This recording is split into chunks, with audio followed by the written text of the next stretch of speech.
Bon, salaamaaleykum salaamaaleykum waa Sénégal donc dama bëggoon a wax rek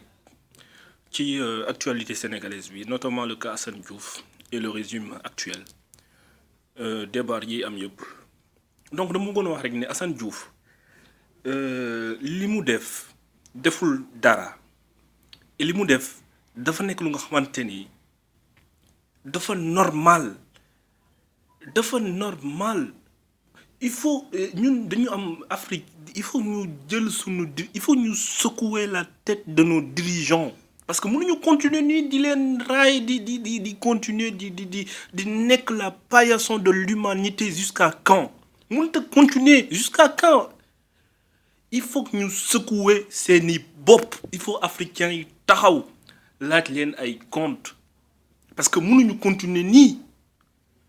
mënuñu continuer nii nit ku ñuul moo gën a yées instant bii ci àdduna lan moo tax ñëpp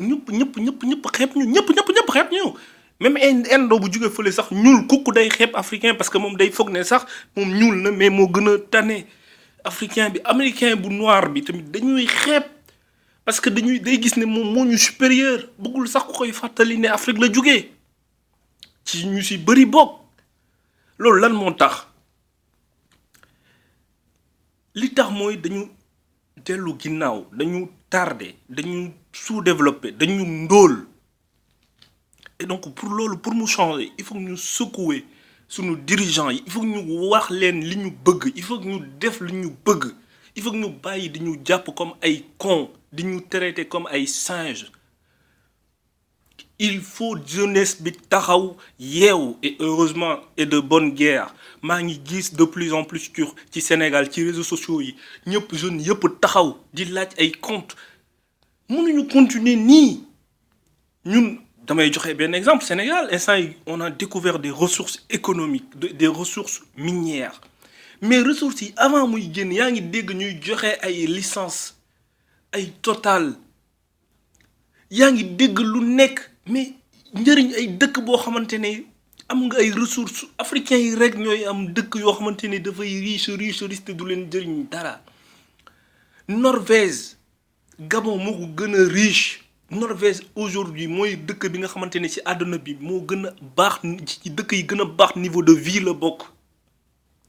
te ressources yi ñu amuñu sa xaaju ressources yi Gabon am. Sénégal tey moo gën a riche en tout cas découverte yi ñuy wax bu confirmé mooy gën a riche dëkk yu bëri dëkk yu développé yu bëri nekk Occident mais loolu du ñu jëriñ tous du ñu jëriñ naruñu jëriñ bon de toute façon parti comme c'est parti naruñu jëriñ tous sunu jeunes yi di jël ay bateau di dugg ci gaal gi di dee ñëpp xeeb ñu ci àdduna bi Macron s'il se permet de nous dire que ñun dañuy jur ay doom yu bari ba ñuy wax sax ñaata doom lañu war a am donc ça veut dire qu'il y a un problème il faut ñu ñuy diriger wax leen li ñu bëgg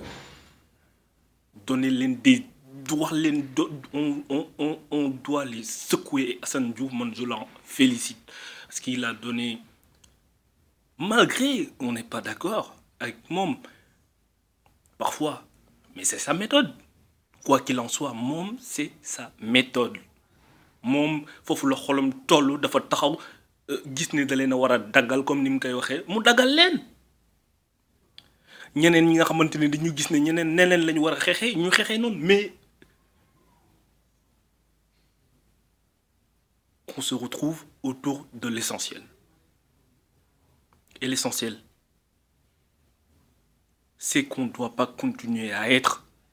la paillasson de l'humanité ku jóg yi ñu il faut que jeunesse africain yi taxaw laaj ay compte il faut mu changer